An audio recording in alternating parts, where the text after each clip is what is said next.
Hello po, dahil medyo maaga tayo nakauwi. Kaya ito, napapunta tayo sa may 7-Eleven at na-miss ko to.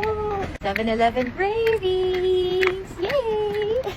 Ay, nakakamiss yung mga ganun naka-entro. Naka-entro? Intro? Ano daw? Ayan, bumili ako nitong hato kasi feeling ko dalatnan na ako. Kaya, medyo nag-crave ako ngayon ng chocolates. Yun talaga yung mga trip ko. So ito, I bought break. Dahil parang dalawa, 10 baht kasi. Tapos itong bago to sa mata ko guys, pakita ko sa inyo. This is new to my eyes. It's caramel toffee cupcake. So titikman natin sa mamaya. Alam niyo guys, yung mga paborito ko pong pagkain talaga, chocolate at saka nuts. Ewan ko pa, yung mga trip ko. Pero kumakain naman ako, hindi pa kumarte sa pagkain. Mga paborito lang.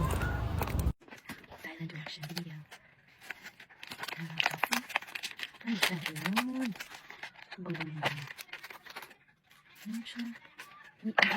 Ano ba na-discover sa 7-Eleven? Ha? 39. Baka ako na. Hindi na ka magkaon. Ano, mag-review ka rin ka. Ay, nahugda naman magkando trees. Pero may toffee. Ay, ito. Yung nuts and then yung cupcake na ko.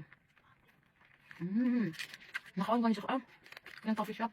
Ay, may siya. 2 ka book. 39 baht lang. Sulit. Ano kayong nut? Another favorite. Another favorite. Another favorite unlock. Pero may kayo.